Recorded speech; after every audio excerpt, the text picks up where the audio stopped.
जय श्री राम दोस्तों। अगर आप भी दिल से हिंदू राष्ट्र का सपना देखते हो तो इस वीडियो को जोरदार लाइक ठोको, कमेंट में पूरे जोश से जय श्री राम लिखो और चैनल को सब्सक्राइब करने में बिल्कुल भी कंजूसी मत करना।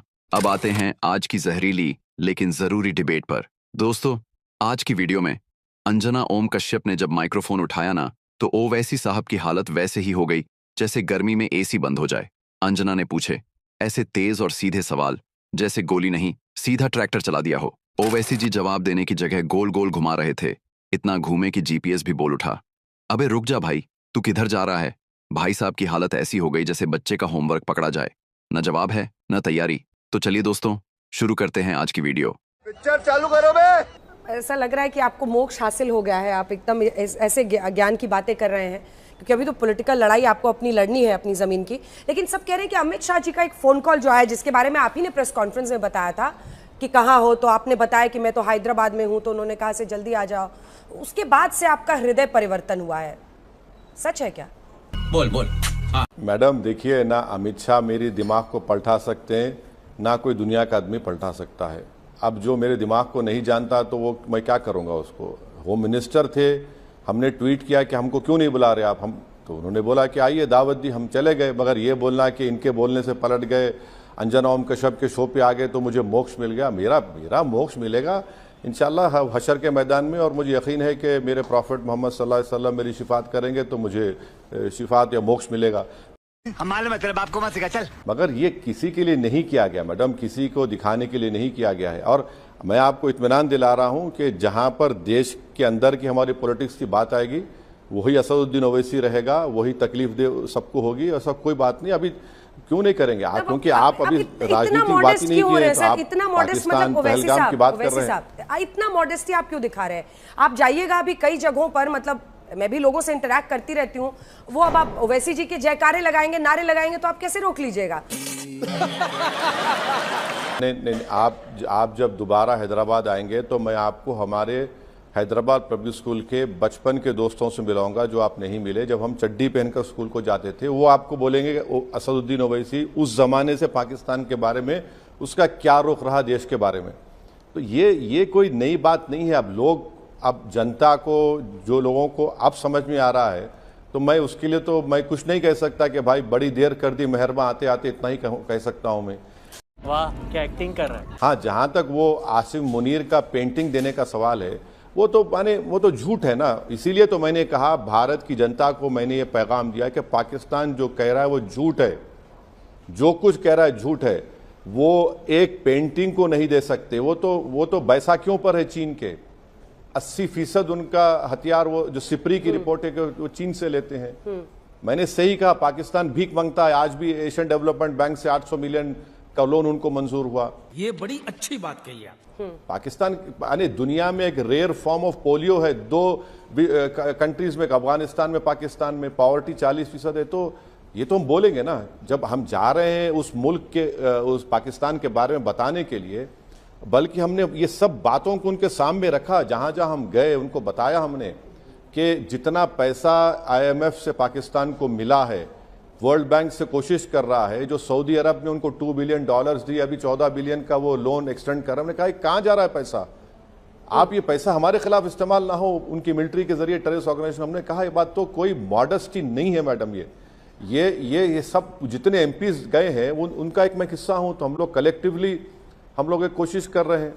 ठीक है। अब मीडिएशन को लेकर क्या कहेंगे? क्योंकि राहुल गांधी जिस तरह से हमलावर हैं सर, उन्होंने फिर से कहा है, और बीते दिन उनके एक भाषण को लेकर बहुत बवाल मचा हुआ है, नरेंद्र सरेंडर। आप गए थे विदेशों में, क्या इस तरह की लैंग्वेज, इस तरह की भाषा देश के प्रधानमंत्री के तौर पर, प्रधानमंत्री के लिए सही है? अब मेरा इस पे जवाब यही है कि उनके पार्टी में बहुत बड़े लीडर्स हैं, वो उनके स्टेटमेंट को बारे में जवाब देंगे। मैं उसमें उलझना नहीं चाहता हूं। मेरा एक ही कहना है कि जब हमने सेसेशन का ऐलान किया कि अब हमारे तरफ से कोई गोली नहीं चलेगी, गोला नहीं चलेगा, तोप नहीं चलेगी, मिसाइल ब्रह्मोस नहीं चलेगा, उस वक्त भी मैंने कहा था कि ये बात देश को, हमारे देश के प्रधानमंत्री को, वजीर आजम को बताना चाहिए था, या पॉलिटिकल लीडरशिप को बताना चाहिए था। हमको ये बात मालूम हो रही अमेरिका के एक प्रेसिडेंट के ट्वीट के जरिए से। तो ये मेरा ऑब्जेक्शन था। और अब यही पहलगाम में जो कुछ हुआ, ये क्यों हुआ, इसकी अकाउंटेबिलिटी किस पर आयद होगी।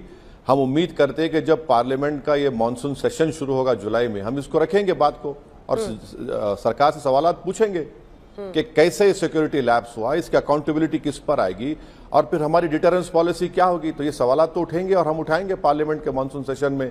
अबे साले। और हम तो ये आपके जरिए से सरकार को पैगाम देना चाह रहे हैं कि अगर सरकार कल ये कहेगी कि ये बड़ा सेंसिटिव इशू है, पहलगाम का डिबेट नहीं करा सकते, तो हम उनको बताएंगे कि पार्लियामेंट के रूल्स में, प्रोसीजर में ये प्रोविजन है कि अगर आप सेंसिटिव कहते हैं तो इन कैमरा डिस्कशन कराइए। आप कोई मीडिया में रिपोर्ट नहीं होगा। पहले हुआ है मेरे ख्याल से जब चीन से जंग चली थी, जब डिस्कशन हुआ है इसी तरीके से, मगर डिबेट तो होनी चाहिए। यानी राहुल गांधी के इस बयान पर टिप्पणी करने से आप बच गए? Good question. नहीं, बच नहीं रहा हूं ना।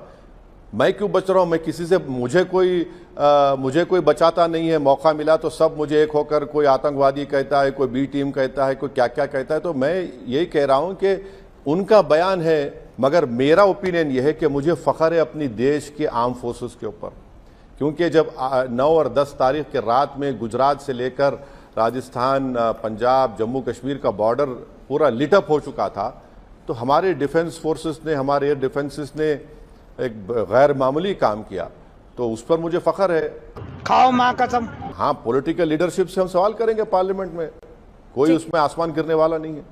आपने बी टीम की बात की तो एक अमित शाह जी की बात याद आ गई इस पर, और ये उन्होंने पार्लियामेंट में कहा था। ये सुनकर इस पर एक छोटा सा जवाब दे दीजिएगा। सुनाइए भाई, अमित शाह जी ने क्या कहा था इनसे।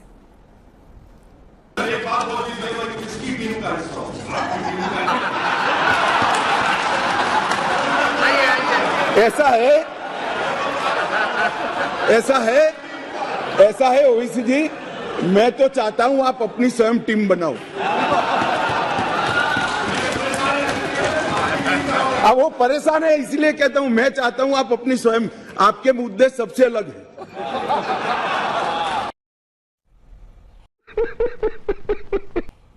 तो वो कह रहे थे कि आप अपनी टीम बनाओ। ये ए टीम बी टीम सुनते सुनते आप भी पक गए होंगे, और मैंने तो ये सोच लिया है कि ये सवाल मैं एकदम अपने पूरे क्वेश्चनर से आगे के लिए, तमाम इंटरव्यूज के लिए डिलीट कर दूंगी। लेकिन फिर आपकी टीम है क्या? क्योंकि बीते दिन खबर आ रही थी बिहार से, पता नहीं आप बाहर थे तो आप नजर रख पाया नहीं, कि महागठबंधन में ओवैसी साहब शामिल होने वाले हैं। क्या वाकई ऐसा कुछ हो रहा है? अबे जल्दी बोल, कल सुबह पनवेल निकलना है। या किसी ने अफवाह उड़ाई है? नहीं, मैं कल ही पहुंचा हूं। मुझे मीडिया से ये बात मालूम हुई कि हमारे बिहार के जिम्मेदार प्रेसिडेंट जनाब अख्तर उल ईमान साहब, उनकी टीम उन लोगों से बातचीत कर रही है। मुझे नहीं मालूम क्या रिजल्ट निकलेगा। देखिए बातचीत क्या होती है, क्या रिजल्ट आता है वो देखेंगे।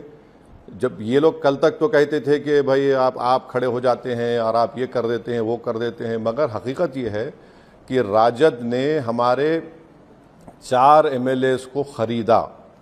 इससे कोई डिनाई नहीं कर सकते। मैं कब हो गया ये? एक आखिरी सवाल सर, जिंदगी के इस पड़ाव में, राजनीति के इस मकाम में, असदुद्दीन ओवैसी साहब अपने आप को भारत के एक मतलब गौरवपूर्ण मुस्लिम नागरिक के तौर पर देखते हैं, या फिर जैसा आप पहले कहते थे कि हमें तो दोहरे दर्जे का नागरिक बना दिया? You are a good question. Madam देखिए, मुझे पहले से ही फख्र रहा है अपनी भारत की शहरियत के ऊपर, भारत का होने पर। मेरी सियासी लड़ाई ये है कि जो ताकतें इस मुल्क के संविधान को कमज़ोर करके भारत की सबसे बड़ी अक़लियत को, दलितों को उनका हक़ नहीं देना चाहती, उनका हक़ मिलना चाहिए। ये लड़ाई हमारी रही है। तो अगर कोई ये समझ रहा है कि मेरी लड़ाई, मैं अब लड़ाई नहीं लड़ूंगा और मैं ये क्या जो भी बोल रहे हैं, नहीं, ये तो जारी रहेगा। तू चुप रहे बाबा, तू चुप रहे। अब जहां तक वो जो अमित शाह बोल रहे हैं अपनी टीम बनाओ, भाई हमारी टीम तो 1957 से हमारी टीम हमने बनाई है। इनके बोलने की हमारे को जरूरत नहीं है। अबे साले।